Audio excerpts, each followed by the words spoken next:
Hello friends, this is Eli from Mystic Circuits. I'm very happy to announce that IDUMs are nearly back in stock. We'll be shipping to our retailers next week and then putting them up for sale directly through our website the week after. If you've placed a pre-order with one of our retailers, you should be expecting a final shipping notification very soon. I'm super grateful to everyone who's been patient with me through this process. The hardware redesign took a lot longer than we expected, but I think that it's worth the wait. One of the main focuses of the hardware redesign was to improve the speed with which we could build these modules. I want to start off by saying that this new version of the IDUM hardware is not a version 2. There are no features that have been added to the hardware that would make it so that people who already have an IDUM at this point need to go out and upgrade for some reason. That's not what the goal of this redesign was. The redesign was simply to make my life easier, make it easier for me to stay on top of the demand for IDUMs. Before I had multiple people helping me solder. I still couldn't keep up with the orders, right? Now, with just one soldering assistant, we've been able to build a lot of, a significant number of units with only a week or two of work. And so it feels much more attainable to be able to stay on top of orders, to be able to ship to retailers promptly, and to be able to have spare time to work on other modules, right? Having to build too many IDUMs was a good problem to have, but I didn't just want to be the IDUM company. I have lots of ideas and other designs that I would like to be able to work on, and so this hardware redesign is going to enable me to do that. There is one difference that you might be able to tell from looking at the front panel, and that is that the LEDs now look a lot flatter. Before, with the through-hole LEDs, they were all soldered by hand, and there's just, it's difficult to get that process perfectly. So some of them might be like slightly bent to the side, or just the fact that you had a circular LED would make it so that it sort of projected a little ring onto the front of the LED. Now that the LEDs are surface mount, it makes it a lot easier to keep the angle uniform and the light that it emits flatter. I don't think that that's really a good reason for anybody to upgrade their units. And if I didn't mention it, probably nobody would notice. But, I think it's important to note these LEDs look slightly different. That's really the only difference that you're going to notice between the new and old version of the hardware. However, the new units ship with the version 3 firmware for IDUM already installed. If you have already bought an IDUM with the previous hardware, this firmware will work perfectly fine. The firmware update process is exactly the same as for the previous firmware. And, I've tested it with the old hardware because the old hardware is exactly the same. There's no differences. So this firmware update is also for you. So now I'd like to go over some of the features of this new firmware. And one of the biggest features that folks have been asking for since I released IDUM was the ability to have more than one mode active at a time, right? People wanted to be able to have different modes on different channels and to be able to sort of have there be different behavior going on different channels, right? And, given that the interface is what it is, there's no screen, there's not a lot of button combos and switches that are unused. I didn't necessarily think it would be a good idea to try and add some super complex functionality that would make it so that you could send, input 1 to be a burst and then input 2 to be a delay, right? Like, that's not how the new split mode works, right? But I'll go ahead and show you how to get into split mode. First, what you do is you want to go into the menu, and you do this by doing a long hold of the remove mode button. You'll notice that the display just changed. to only have 3 LEDs on, right? And now split mode is this mode all the way at the end in the purple LED, which is normally for the skip modification. We press this once, you can see that the LED just turned on. That means that split mode is engaged. And if you're ever wondering which options you're looking at in the menu, there's actually the options. You definitely can't see this on the camera, but if you look super closely at the panel, all of the hidden options in the menu are actually written into the texture in the background of the module. So just, you know, if in case you ever forget that it's the last LED that turns on split mode, just take a close look at the panel and it'll remind you. Now, in order to leave the menu, we long hold the remove mode button again. And actually, just to show you the difference between the two, what I'm going to do is I'm going to go out of split mode, right? And we're going to do ratchet because that's the easiest to tell. Now I'm going to go ahead and play this pattern. This is a sort of test pattern. It's not made to be super musical, but if I engage a ratchet, and I'll turn the length up a little bit. All right, so now we're in a ratchet, right? And you can hear that whenever the ratchet engages, all of the channels are ratcheting at once, right? And this makes it so that as soon as a trigger is received, it ratchets for the rest of the pattern. And go ahead and turn that off for a little bit. That I got the feedback from a lot of people that it felt kind of samey, right? Like to have all of your channels, you have a drum pattern, all the channels are ratcheting at the same time, right? So the cool thing about split mode is that all that it does is it makes it so that all of the channels are making their modification decisions individually, right? So whenever IDUM engages a modification, it basically flips a coin, right? You get to determine the likelihood of the coin landing on one side or the other with the probability knob. And if the coin is, let's say, heads up, then you've entered a modification, right? Now, in split mode, it sort of makes it so that you're flipping like 5 coins, and each one is determining the probability of each channel, including the clock channel, right? So your clock channel is channel 1, and then your 4 trigger channels are channels 2 through 5, right? And so now, instead of flipping one coin that determines the modification status for all of your channels at once, you're flipping 5 separate coins that all determine the modification status individually. And so I'm going to go ahead and play the pattern again. We're in split mode now, and I'll go ahead and do the same thing as before. You can hear already that what's going on is a little bit more dynamic. And if I can point out one thing in particular, it's that we have sometimes ratchets going on, and the snare comes through, right, without a ratchet, while another ratchet is active, right? That's probably the easiest one to identify, but you can also see that sometimes our clock is being paused, which is the normal behavior for modifications, modes 1 through 7, right? All of the modes except for skip will pause the clock while the modification is active. And one of the cool things about split mode is that the clock's modification is also calculated separately from all the other modes. So that makes it so that you can have the clock sort of pausing functionality happening separately from whether or not one of the other channels is ratcheting, right? So now I'm going to show you sort of how to get more than one mode at a time. Basically what happens is that the mode is captured at the moment that the coin is flipped, right? Which is whenever we get a clock. So because you can have a mode that's with a length of longer than 1, if I sort of turn this dial while we're sending in a clock, you can see that now more than one LED is active at a time, right?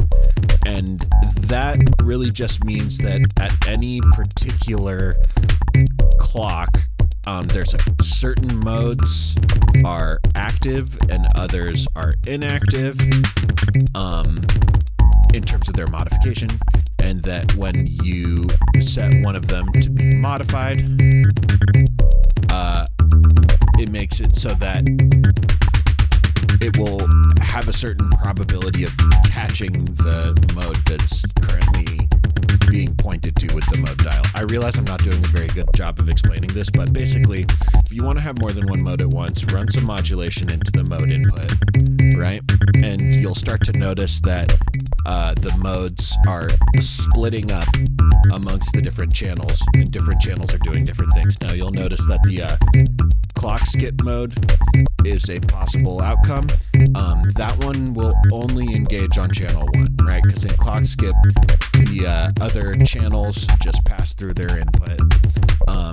In split mode, it makes it so that you can sometimes engage like a ratchet or a skip on the clock, but only when channel 1 ends up catching that clock skip output. You'll also notice that if I put the length to 1, we're back to only usually just having one mode active at a time. That's because the clock, it flips its coin only once every time it receives a clock. That means that if you are basically flipping the coin for all of the channels at once and the modification only lasts for one clock, then even if some of the modes aren't active for that modification, it's going to wait until the next time it receives a clock in order to make the decision again to turn on various modes, right? So you want your length to be a little bit longer so that that decision sort of sticks around long enough for another modification to engage. And then that will let you have different modes active on different channels. If any of you have taken a look at the code before, because IDUM's open source, you get a raw version of the code every time I push out a firmware update. So if any of you have looked at the code before, there's quite a few changes from the previous version. I did my best to document everything in a way that made it all make sense. But yeah, this was a big update. It took a lot of work to get this functionality working as well as it does, and I think it's doing a pretty good job. So let's go ahead and talk about the other firmware updates. So I'm going to go ahead and turn off the modifications, right? And you can hear I have this somewhat obtuse pattern going in. It's an 8-step pattern with a lot of ratchets in it. And I'm going to go ahead and just actually pause it for a moment. One of the reasons for that is I wanted to test out the new functionality with the looper.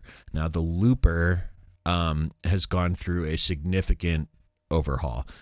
First of all, the looper now captures the gate inputs. It like records the inputs. It records roughly 8 steps of activity. It records all the modification and the parameters of those modifications at the time that the loop was being recorded. And then it stores it in a loop that we can then recall, right?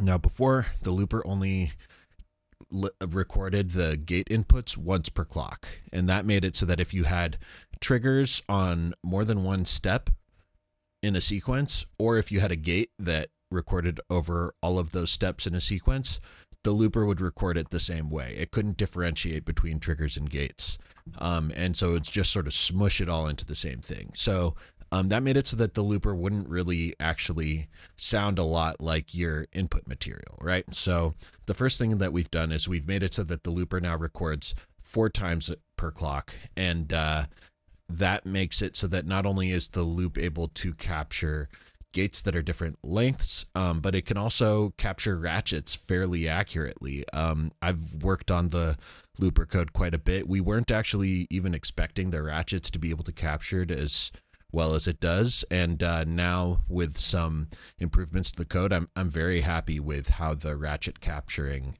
is happening. Another thing is that we sort of overhauled the way that the loop counts and calculates its position. Before, the mode dial, when you're in a loop, it basically only looks at the position of the dial in order to determine like the offset in your loop, right? And that the mode dial making it so that you can move the dial and scrub through your loop was a really cool functionality, but it also made it so that if you started, let's say, on a bouncing ball or something like that, and then you engage the loop, your loop would just jump forward 4 steps in time because the offset would be 4, right? I guess it's a 3 technically, but anyways, now whenever you engage a loop, that the mode that you're starting in is sort of memorized as the beginning of the loop, and that makes it so that you can jump into a loop from any mode and have it just start 8 steps in the past, right? And so to illustrate this, the easiest way to notice this behavior is to have the param knob at noon, which means that we aren't multiplying or dividing the speed of the loop, and then the length at 8, which means that we're playing back the entire loop. And if I play back this pattern, right, I press the loop button, you can hear there's basically no difference from the looped material, right? But I could still do all of the weird looper modifications, right? And you might even notice that the looper capturing the ratchets, it actually multiplies or divides the speed of those ratchets, right? So one of the other cool things about this feature is that before, right, if we had a loop of length 1, it would just pause on that looper step, right? And you can see now this knob appears to be slightly off center, but if you face the knob roughly at noon, it will give you the same behavior that you had before, where we can now scrub through the loop manually, and it will only engage a gate when we go between steps that have gates recorded, right? But also we can now multiply that single loop, right? And you can hear in this case we have the bass line and the hi-hat that are active on this step. The hi-hat is going twice as fast as the bass line. I guess the bass drum is also on one of the steps, and that makes it so that we can actually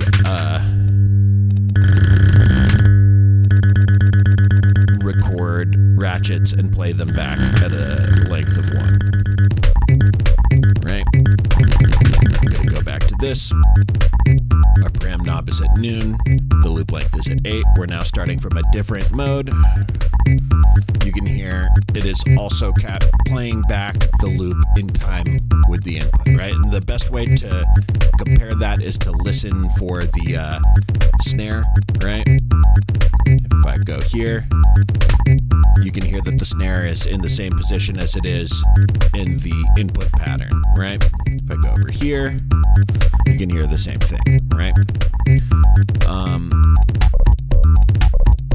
Now, there are a couple of other minor changes. These will all be covered in a change log. One of the big things is that we've improved the reliability of like multiplying and dividing the speed, especially in the looper mode. We've also made it so that the loop now captures behavior that's happening in split mode, where different channels are engaged on different kinds of modifications. And we've also changed, there's like a sort of secret page of options. We've made that its own page to make it easier for people to mess with those. If you look in the Arduino firmware file, you'll find a page that says super secret options now. And that one has a couple of different things that you can mess with in order to enhance the capabilities of your IDUM. We plan on adding more secret options in the next firmware, but one of them I want to talk about in particular is called the freeze param option. This one is probably the most interesting, and we did a lot of work in order to continue being able to use it, because even in split mode now, the param value is shared amongst all of the different modes, or all the different channels, right? It basically copies whatever the param knob is doing to every channel that's active. And so your ratchet and your gate delay and your breakbeat all have the same param value. When you use the freeze param option, again, set in the secret options in the firmware.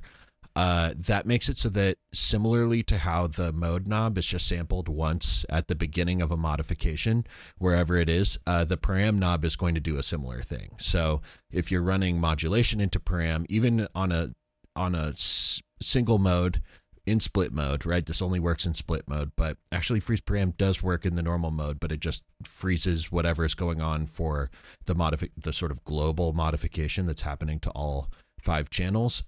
In split mode, when you have freeze param set, it lets you have like different ratchet speeds for all of the different channels, or like different patterns playing on the break mode for each of the different channels, and that param is set whenever the modification has been activated, which basically makes it so that it's sampled once at the beginning of the modification, and then it just stays that way, right? So if your different param or your different modifications are set at different times on the param knob, then your different channels will have different param values. I realize this is a lot of information. I hope it all makes sense.